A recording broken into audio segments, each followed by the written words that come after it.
please. And we'll start lecture. Okay, students, my wonderful students, welcome. We're going to, I'm going to try to bore you to death with this announcement for the final exam for this section, noon section 0002. You're going to be down the hall in room 201 for the final exam. And I'm going to try to drill this into your so-called minds between now and December 10th, to the point where you're going to say, no, Dr. B, no more, I got it, Dr. B. Because the reason I'm going to try to drill this into your skull is that if you blow it, you're blowing the final exam. Now the time is as published on the syllabus, 1 o'clock to 3:50 on Saturday, December 10th. That hasn't changed, and that's going to be the schedule. The location for you guys is down the hall. It's the big, nice lecture hall down there. Okay, we're going to talk some about thermal equilibrium, try to do some calculations with it. And hopefully, Molly, we're going to do some stuff that will make sense to you. We're going to do a table of calculations.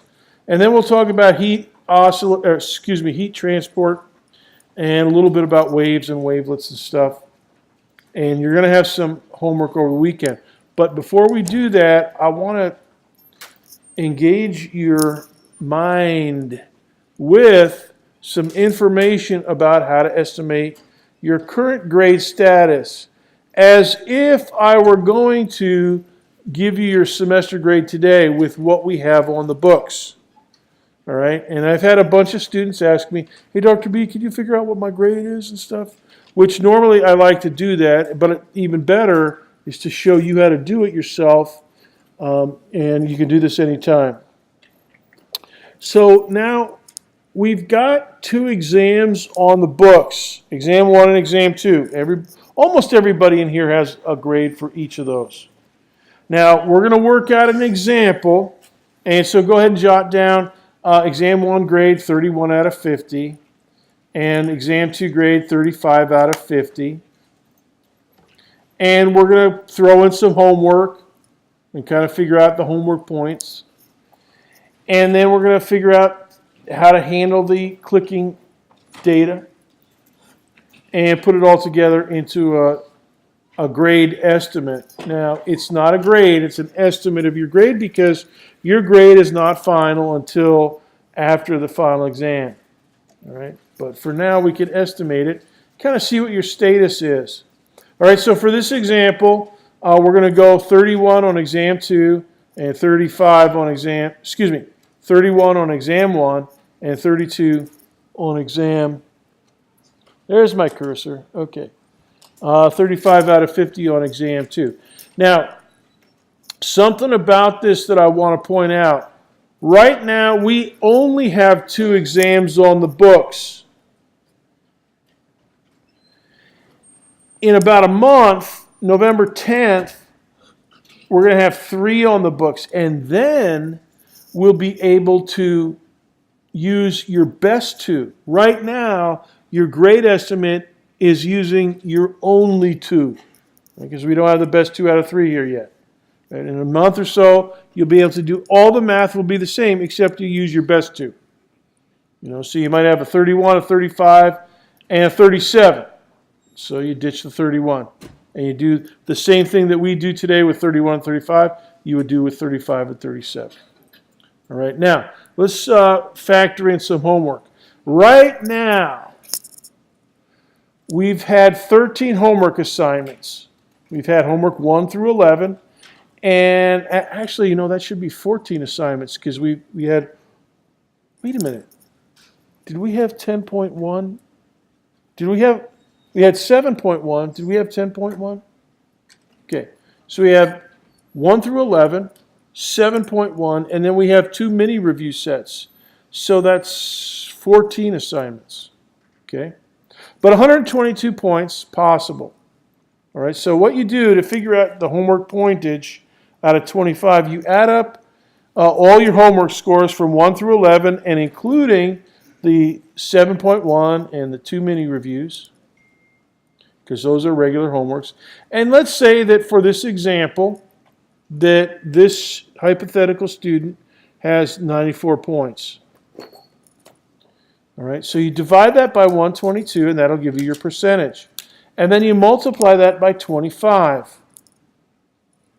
And that gives you the technical point value. Peter Yanez, are you here today? All right. And after you figure out the point total, then I always round up. So this guy, here's the homework ratio, 94 over 122. Then multiply that by 25. 94 over 122 is 0.7705 approximately. Multiply it by 25, you get 19.26. And then on homework and similarly on clicking, and it's the only time I do it, I round up to the nearest whole number. So this one, if you're rounding to the nearest whole number, scientifically, you'd go to 19. But on grades, for the benefit of the doubt type of thing, I go from 19.26 to 20. So this student will have 20 out of 25. All right. So this is like a student that has missed mini review 1 and like homework 5 or something like that maybe. But they're still doing pretty good. They have 20 out of 25. Now, clicking.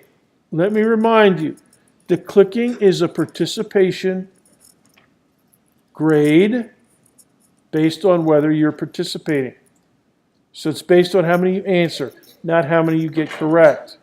I keep track of both because I give a bonus point at the end of the semester based on how many you get correct. If you get 75% of all the questions correct, you get a bonus 4 bonus points. Right? It's a pretty nice chunk of change.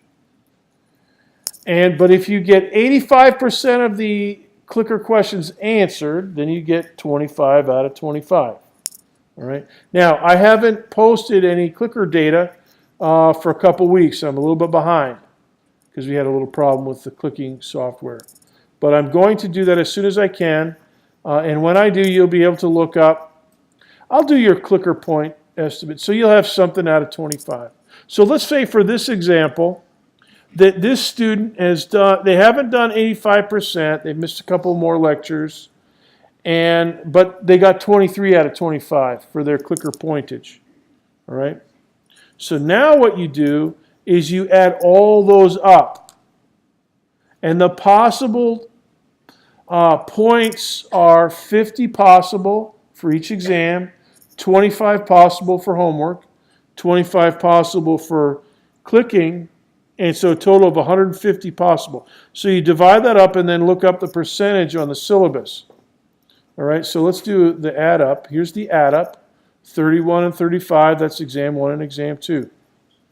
20 for homework, 23 for clicking. In this example, total of 109. And then divide that by 150. And that percentage, that's your total pointage out of 150. That works out to 0.727 or 72.7%. And on my grade scale on the syllabus, you look in the percentage column, and that would be a C. But it's pretty close to a B.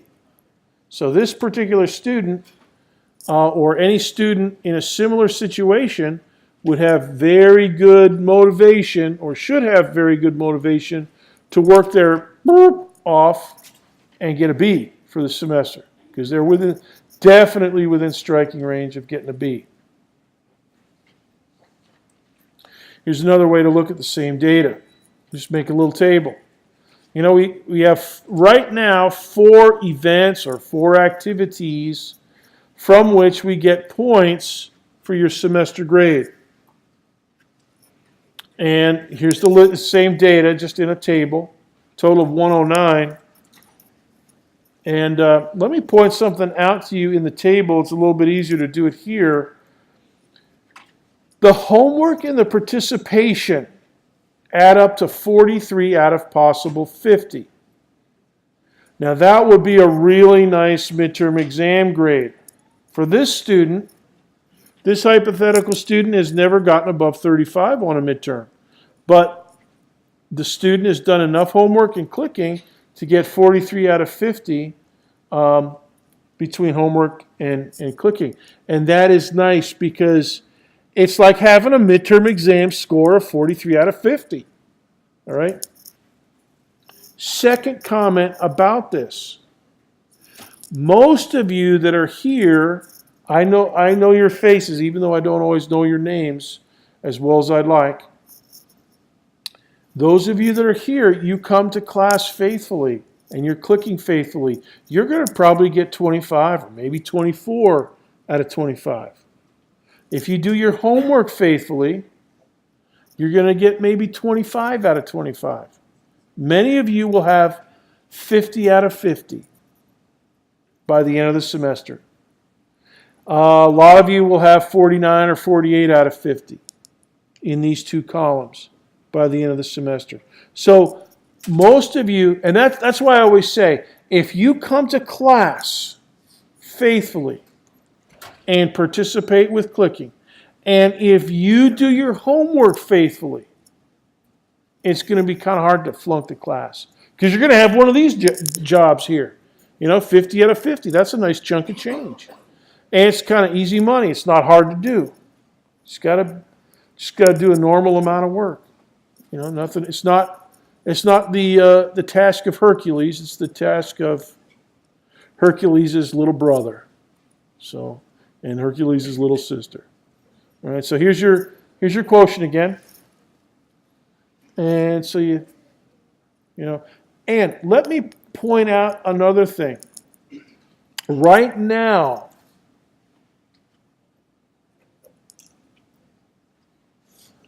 we're on a basis of 150 points. So make a note, grade basis 150. That's the total pointage that you can earn and have on the books right now.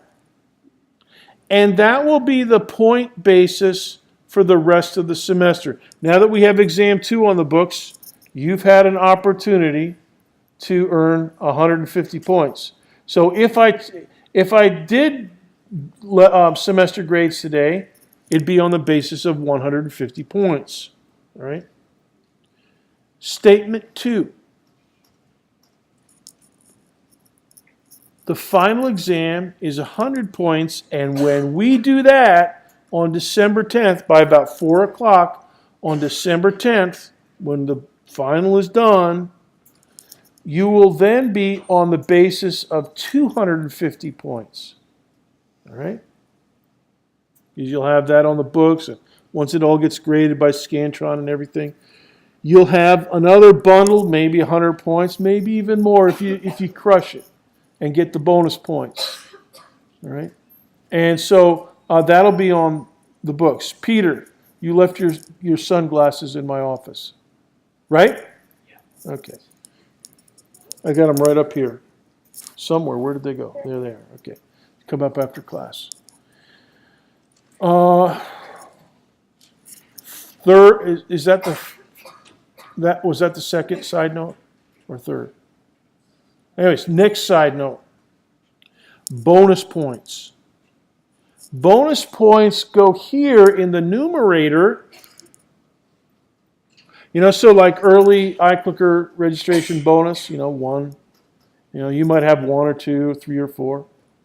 Those go in the numerator, but they don't change the point basis in the denominator. That's going to be 150 the rest of the way. And that's what bonus points do. They go into the numerator, they don't change the denominator. And that's why I always say they can't hurt you if you miss them. Hopefully you can get them.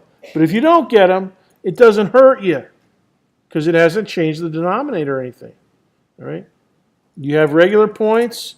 You get a regular A. Without bonus points, fine. If you get bonus points, it's easy. So now this example here in this table and on the previous page, There weren't any bonus points in, but you know if you have a few bonus points, you can add those in mentally when you figure out your own grade. Okay. Normally, I just do grades based on regular pointage, not bonus pointage. This is simply for the reason that bonus points are coming in on a continuing basis, between the first week of class and the very last week, like SSG bonus points. That's in the last few weeks of the semester, and early iClicker registration, that's first week of the semester. So you never know, Ashley. You just gotta, so we're getting bonus points. You can mentally add those in on your own and calculate it. But the basic thing is check get your percentage, and then, look it up on the syllabus, and you should be good. And then fourth and final side note, after the final exam, when we're on the grade basis of 250 points, your grade will not be going by percentage, but it will be going by points. All right? So I can't do a point, I can't base your letter grade on points until the final exam. All right? But then once that's on the book, I'll read the points column on the syllabus, not the percentage column on the syllabus. But before the midterm or before the final, you can use the percentage column. All right? Questions about grades and stuff?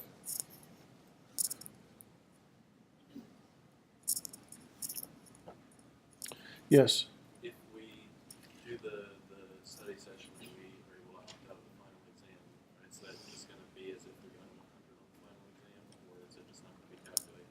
The question is, if you're a special study group leader and you do your 2 special study groups sessions and you give me the attendance sheet for each and you're exempt from taking the exam, your grade basis will be 150 points. Right? You don't get 100 points in the final. Nice try. Another, it's Audrey, right? Ashley. Oh, I was talking to the Ashley behind you. Double Ashley. Barely enough Ashleys in one place. Okay. How many questions estimated on the final? The number of questions on the final is going to be about, if I do all Scantron, it'll be 100 dots. But I'll probably do some clicking. So like 90 dots and then 2 or 3 Scantron, or 2 or 3 clicker questions. Okay? So, but it's going to be 100 points. And maybe 100, maybe you can earn 1 or 2 bonus points. So you can get 102 if you crush it. But, if I don't do any bonus points and if I do all Scantron, it'll be a full Scantron, all 100 dots filled in. Okay? Another question.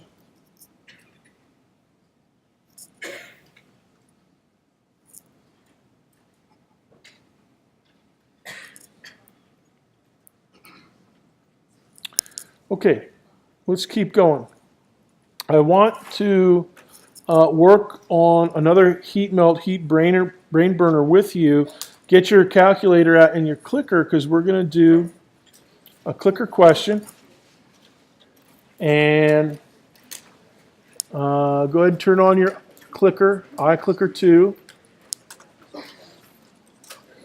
And here's the question that we're going to use. Okay, 50 grams of H2O ice. Initial temperature 263. You want to get it to 50 grams of liquid water at 305 Kelvin. What's the total energy budget? Give me to the nearest calorie. All right. All right, so that's running now. Can you turn the lights all on, please? Thank you. Oops. All right, so go ahead and work with your neighbors. I'll have a sip of green tea.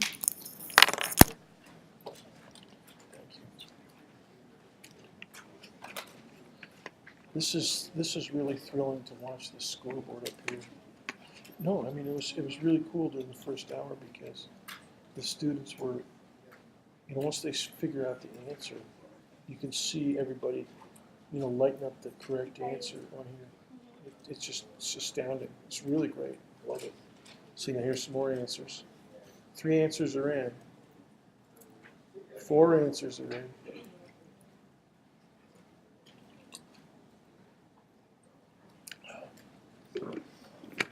but students will eventually, here comes another, now that one's close. That one's over money. Yeah, see, they just changed it, yeah. See, now look at it. There they come.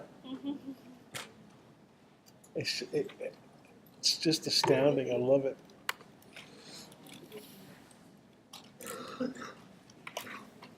You said the final was 100 questions, right? Hmm? I actually asked how many questions the final was. Yeah, 100 questions. So it's 100 points, Ashley. So it's twice as big as a midterm. So yeah, it is, and even if I ask all easy questions, because you're taking it in December, and easy questions from the end of August are going to be tough. That alone, I mean, catching up. So, but it's a big task. It can be crushed. It has been crushed, but it's not easy.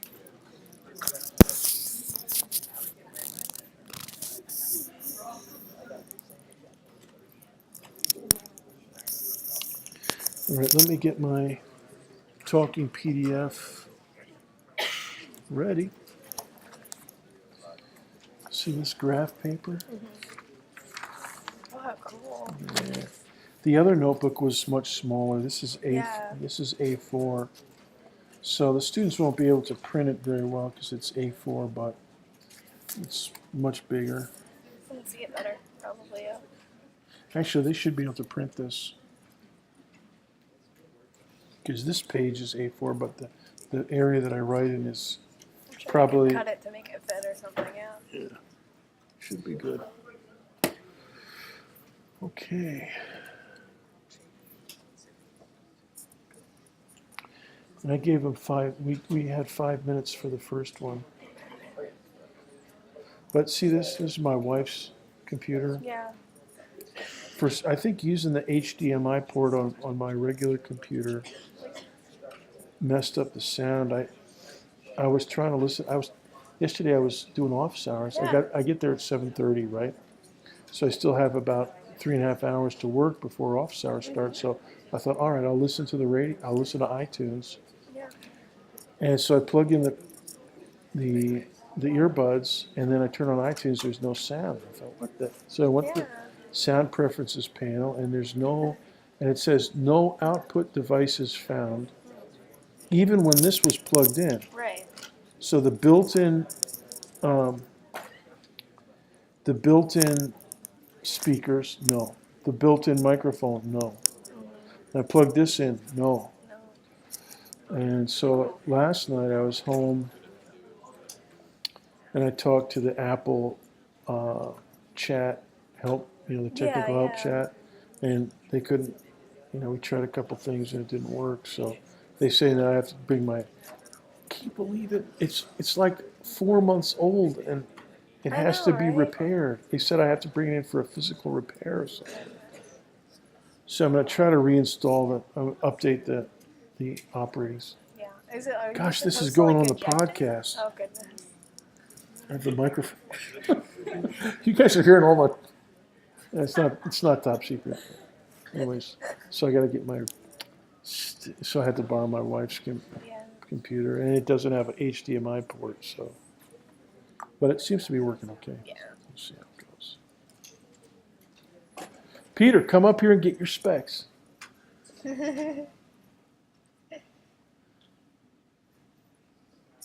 Is this your ink pen? Did you leave a blue ink pen in my office? No. Okay, there are your glasses. All right. Excellent. Very good.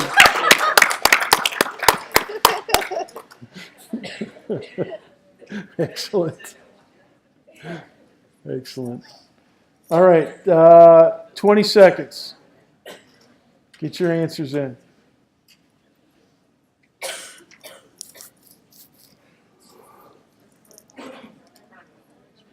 10, 9, 8, 7, 6, 5, 4, 3, 2, 1, 0. Ching. All right. It looks like a lot of you got it correct. A few, about 74% of you got it correct. But can you go to presentation mode? The answer is 5850. Who voted for 5850? Very good. Okay. Let's just review how it works. Okay, there's 3 different calculations that you need to do. It's a heat, melt, heat problem. It starts below the melting point and it finishes above the melting point, but not beyond the boiling point. So it's heat, melt, heat. The first column is heating the ice from 263 initial temperature up to the melting point. The third column is the heating of liquid water from 273 melting point up to the final temperature 305. And then the second column in the middle there is the melting process at 273 Kelvin. All right? And remember, the water and the ice will coexist till the cows come home, until you melt all the ice. And then at that point, you can start heating up the liquid water. That's how it works. So let's look at the 2 heating problems. The first one, the first column, first thing you need to do is figure out delta T. All right? Final temperature is 273 for that phase of the problem. Okay, that's the first tilted line segment on the strategy diagram that we drew on Tuesday. Okay, so final temperature 273, initial temperature 263, delta T is 10 Kelvin. Now the third column over here, for heating up the liquid water, you go from initial temperature 273 up to final temperature. So it's 305 minus 273, and that works out to 32 Kelvin. So that's the first thing you got to do. Figure out your delta T's. And then the middle phase, that's melting, that's always at 273 if you're doing heat, melt, heat. And if you're doing water. Now, if you're doing heat, melt, heat with a piece of copper or gold or something, you got to heat it up. And, like you're making jewelry or something like that, or you're alloying 2 different metals, copper and gold together. You might have a different calculation, but for water, it's like this. Okay, so Q1 for the heating process in column 1 is MC delta T. And Q3 over here in the third column, Dr. B, that should be Q3. Man, oh man, another typo. So 3K, look at these letters. They're all blooped. Man. Anyways, 3 should be A, B, C, D, and 2 should be A, B, C, D. Sorry about that, you guys. Anyways, 3K should be Q3 equals MC delta T. Okay, so 50 grams for each. 50 grams over here, 3L. 50 grams over here, 1D. That's because we haven't lost any. All right, so it's the same 50 grams. Now, specific heat, C, for ice is 0.50 calories per gram. And the delta T is 10. So that works out to 250 calories. Now over here, you still have 50 grams of liquid water, but now it's liquid, so the specific heat is 1.00 calories per gram. A lot harder to heat up. Change those kinetic energies. It's kind of weird how that works. And the delta T is 32K. So this one works out to 1600. Now the middle column, the melting process, it's simply, see now here I have Q2 over here. Sorry about that, you guys. This is supposed to be Q2, and it is. The equation for melting is simply the mass of your substance times the latent heat. And here it's the latent heat of fusion. Fusion being the melting, freezing transition, phase transition. Okay? The boiling, condensing phase transition at 373 Kelvin, that's the what we call the vaporization point. You would have a latent heat of vaporization, and that's in your notes. We've talked about that before. But for this one, it's latent heat of fusion, 80 calories per gram. So every gram that you got, just multiply it by 80. Okay, in this case, you got 50 of them. So it's 50 grams times 80 calories per gram. Ching, 4,000 calories. All right, and then you just add them up, and you get 5850. All right. Now, homework this weekend, probably tonight, later tonight, maybe first thing in the morning. All right. I'm still doing yard work from the hurricane, so they were supposed to haul stuff away yesterday, so I got to deal with a lot of stuff at home. Anyways, hopefully by tonight or first thing in the morning, you'll have some homework, and you're going to have some more heat melt heat. And I might give you a heat melt heat boil, or a heat melt heat boil heat, all the way up to steam. I might do that. And you're going to have one homework tonight. It'll be homework 11.1, and then you'll have homework 12 on top of that for new stuff. But homework 11.1 will be some extra practice with heat melt heat. And I'll give you like 6 attempts, and you'll be able to turn it in November 10th, the day of the next midterm. I think that's a good practice. Now, questions about this before we continue?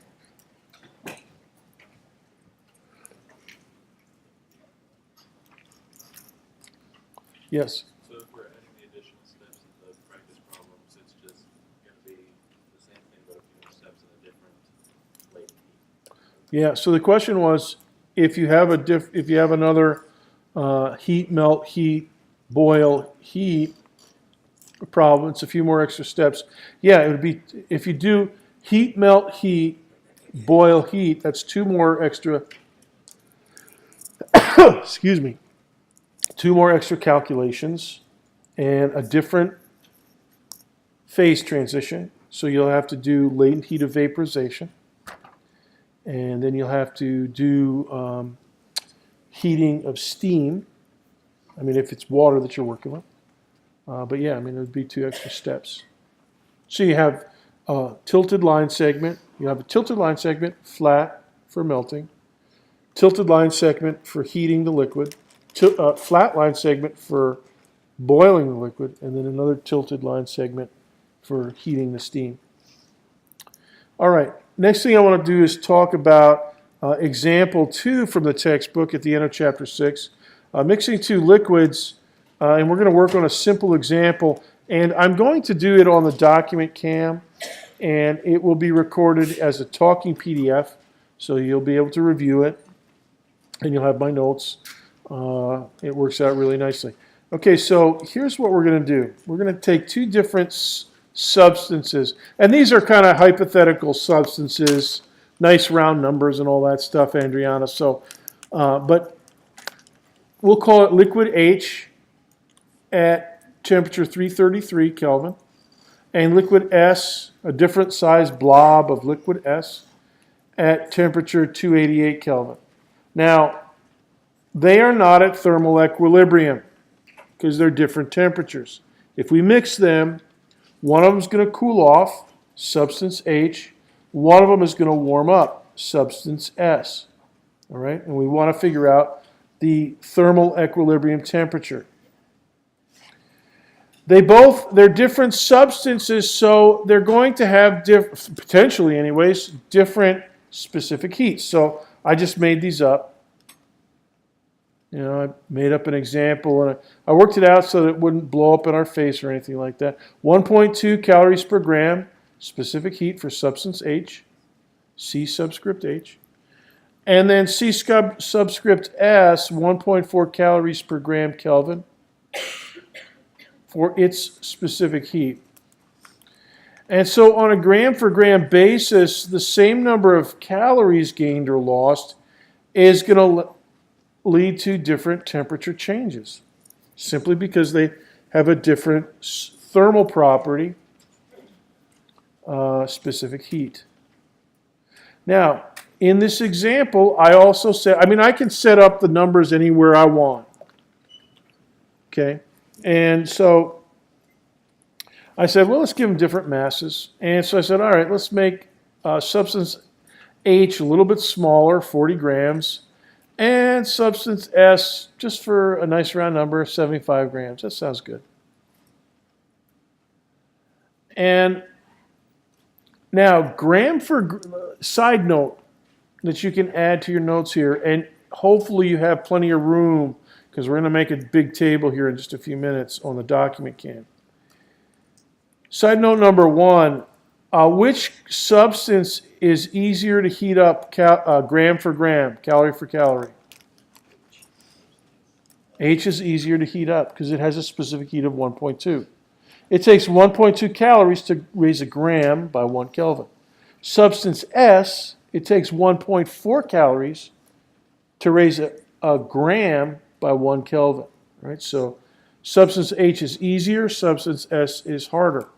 Which one has more grams?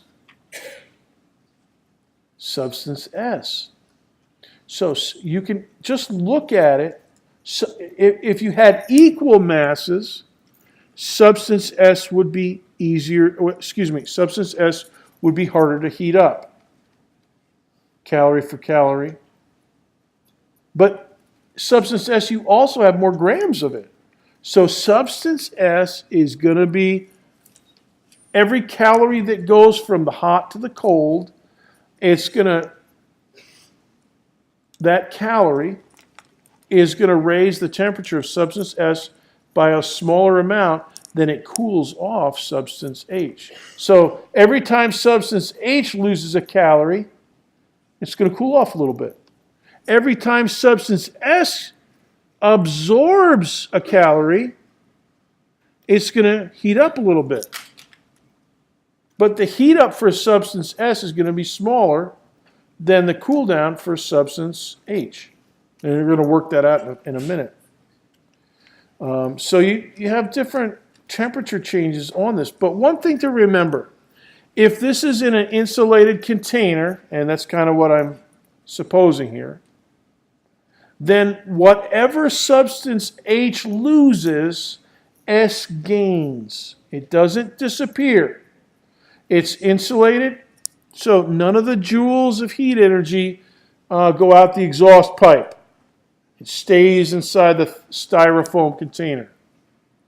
All right? Actually, this would probably be kind of tough. That's pretty hot. Styrofoam might not withstand that, but you might have some other well-insulated system. And if you do, then all the energy that goes from substance H will be gained by substance S. If substance H, so here's a mental IQ test question. I want you to think about it. Substance H loses some calories of energy. Is the value of Q positive or negative?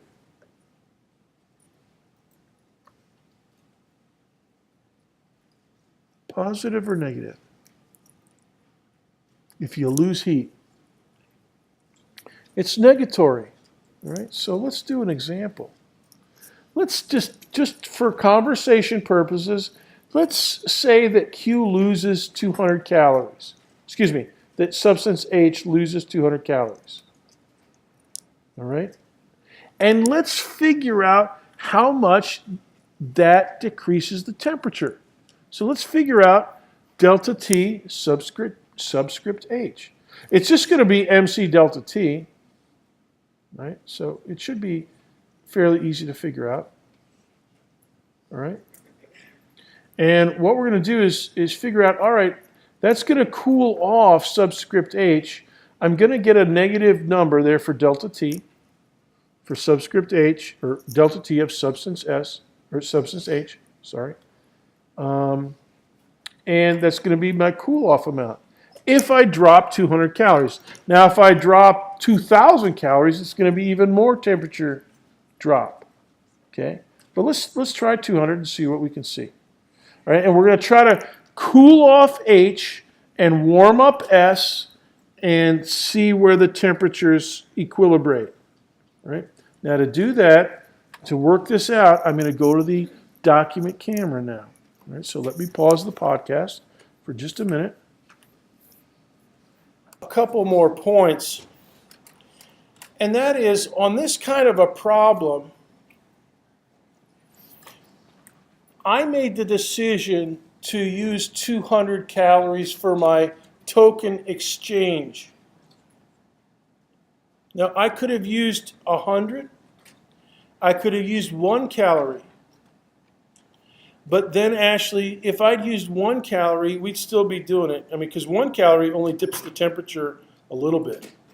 But 2, I tried it, this morning when I was working it out. I tried, 10 calories. It was too small. Then I went up to 200. That sounded about right. But, you could have used 150 or 100, and then you just have a few more steps. But eventually you'll come to about 302. And then somewhere in there, you'll have to make kind of the estimate like we did to get to 302.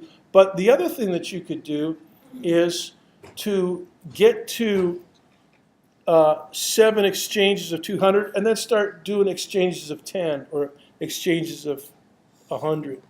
And then the steps will be smaller and you'll get a little closer and you can handle it that way.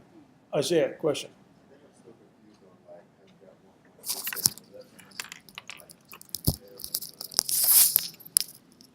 You're confused about how I got what? 1.68? Yeah, that's the number you used to guess the 1.68? Oh, the difference between the temperatures after 7 exchanges were about 2.51 apart. All right. Now, for every 2 steps downward for substance H, there's 1 step upward, roughly, for substance S. So 2 to 1, 3 parts total, 2 dips, and 1 bump up of the same size. Okay, so 251 divided by 3 is about 0.8, what was it? 0.8336 or something like that. All right. So 2 of those is downward is 1.68. All right. 1.67 or something like that. All right. So it's enough. That's close enough to say, all right, it's going to land at about, after exchanging that amount, it's going to land at about 302, and that's about where we need it. Now, if we needed the equilibrium temperature to 100, or to 2 decimal points, 302.09 or something like that. Yeah, we could do it just using delta Q of 10 calories maybe. And then you'll have a lot more steps. You do 7 steps of 200 calories and then maybe another 10 steps of 10 calories or something like that. But you get closer and closer. That's how a computer would do it. So basically, Ashley, what we just did is what a computer could do. But there's also, you can figure it out by doing algebra, but I just don't want to do that much algebra. It's kind of a pain in the neck. All right, now I want to talk for a few minutes about the concept of heat transport. And I love this topic because, in this picture, and there's several other photos that are in the textbook and so forth. I love this one because this one shows the 3 modes of heat transport. There are 3 modes of heat transport. There's conduction, physical contact. And then there's convection, where heat energy just flows up in the air like this fireball. See that fireball? It's up above the level of that guy. And it's probably, if you watched a film of this, it'd probably be rising a little bit before it dissipates. And then there's radiation, radiative heat transfer, and that's accomplished by light, by electromagnetic radiation, which is why that fireball looks so bright. So this picture shows all 3 modes. Let's take a look at conduction, number 1. As I mentioned, physical contact of hot with cold, we just kind of did an example of that. We worked out the thermal equilibrium temperature of those two substances, liquid H and liquid S, in the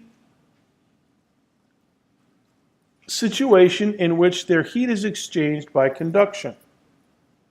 All right, so heat flows into the cooler object from the hot object. And it raises the temperature of the cooler object. Now, an example is this fire breather. And if you look at this picture carefully, you'll see that he's got in his right hand a little torch. All right? Now, what is that torch for? Well, he can't have that burning kerosene in his mouth. You know, obviously. I mean, you want it to look like it is, but it's not. It's liquid kerosene in his mouth, and then he blurts it outward, and he ignites it with that little side torch. All right? That you can see there in the diagram. Boy, that display is... Can you turn the lights all the way off so they can see that display? All the way up. All the way off. Just for a second. All right, and you can see that guy. All right, go back to presentation. All right, so that guy's got that little side torch there. It's much nicer on my computer screen. I guess dark pictures aren't so good on these displays. Anyway, so he's got that side torch, and so he blurts the liquid out, little tiny droplets, easy to ignite, and then he torches it with that little side torch, and then it blazes upward into the air and stuff like that. Now, a counterexample to conduction is insulation. An insulator defeats the flow of heat. And a couple good insulators we've talked about, styrofoam, and another good insulator is just air. Air is a good insulator, and if you have a down jacket or a fleece jacket, it works by trapping air. And we know that if you have air, it'll conduct heat, but it's not very efficient, right? And now if you load up the air with water vapor, then yeah, it can conduct heat a lot better. And that's why a muggy day, you feel a lot hotter than you feel on a dry day. And we don't get many dry days down here in Florida that are also hot, but in other parts of the world you do. Now, when you don't have good conduction, as in air or other fluids, you can get bulk motion. So if conduction is not very efficient, as with air, the hotter substance is frequently going to be less dense. And because it's less dense, there'll be a buoyancy force. It'll be like, you know, if you're underwater in the pool and you blow some air out of your nose, those bubbles are way less dense. The air that you blew out of your nose or out of your mouth is way less dense than the water surrounding it. So the bubbles rise to the surface and then they break out into the atmosphere. Okay, and so that's what happens with convection. And you can see that in this picture of this guy blazing that thing upward and the fireball rising. Right? And there's probably videos on YouTube of this, of seeing that fireball rise, but that's an example of convection. Another example of convection is boiling water. When you have a pot of water on the stove, you know, you're fishing up some oatmeal or what have you, or some soup, you got to boil the water, that stuff starts to roll. And because it's, you know, a lot of times your cookware is cylindrical in shape, it's going to roll up the outside edges and down in the middle. Another example of convection is a thunderstorm and a hurricane. Huge convection. Warm air rises, cold air descends. Turbulence. Any kind of you can click this closed. Any kind of turbulence in an airplane. Now, raise your hand if you've ever had really bad turbulence on an airplane. Man, I thank God I never have, but I've heard it can be really rough sometimes. Another example, the mantle of the Earth. It's not a particularly good conductor of heat, and there's a famous convection system underneath Yellowstone. Yellowstone National Park. It's actually a huge volcano, the top of a volcano that blew. You know, it's a big volcanic crater up there. I mean, we think about all the geysers and, you know, it's all filled with wildlife now, but it used to be a volcano that, you know, had a mega explosion and killed animals, you know, hundreds of miles away. And we think that, and we've actually observed and measured a plume of extra hot molten lava convecting up from deep in the mantle, and we call it a mantle plume, and it convects upward to the surface of the Earth at Yellowstone Park. Another mantle plume exists in the Pacific, and it forms the Hawaiian Islands. A mantle plume, convects up to the surface, and you get all those gigantic volcanoes in Hawaii. Now, it's a slightly different system there because they don't have quite as explosive volcanoes there as they do at Yellowstone, but Yellowstone's a bad one. Third heat transport mode is just electromagnetic radiation, radiative heat transport. Momentum and kinetic energy are carried away by photons of light or any other kind of electromagnetic radiation. And if a material absorbs the photon, it will heat up. An example of that is your skin. Skin cells will absorb ultraviolet and give you sunburn or cancer. Hopefully not. So put on your sunscreen. And even astronauts on the surface of the moon need a lot of shielding because they don't have any atmosphere to block anything. So everything that the sun puts out, they get it. So they have to be really well shielded. Because the sun, as we know, as I've mentioned before, it deposits about 1,361 watts on every square meter of Earth facing into the sun. So on the night side of the Earth, you don't get it. But on the day side of the Earth, every square meter facing the sun, yeah. And even spacecraft. You know, a lot of times you'll see in a picture from the Kennedy Space Center, you know, they have their satellites and stuff in the clean rooms, and they're getting fixed up and ready for launch. And you'll see that the spacecraft is covered in shiny mylar, and that's to defeat solar heat gain. Here's another side note about the astronauts. They have gold coating on the visor of their helmets, their space helmets. And that is to make sure it's covered with metal, but gold can be pounded so thin you can see through it. But because it's a metal surface, it will reflect a lot of sunlight. And that is useful for them. Now we're not dismissed yet. It's not 1:20. That's our time. Here's another system. A rooftop solar heat collector. This one, you want to absorb solar energy. So it just depends on what kind of thing you're working with. You know, astronauts want to defeat it. Rooftop collectors want to collect it. Here's the SR-71 Blackbird, famous airframe, and it had to deal with the heat that it built up by conduction by radiating it away. That's one of the reasons it is painted black, because black is the most efficient color for radiating energy away as electromagnetic radiation. All right, we're going to break there. We'll talk about waves and wavelets tomorrow on Tuesday. You have some homework, or you will have homework, 11 and so forth, available tonight, maybe first thing in the morning. A ton of homework. I'll see you then. You're dismissed.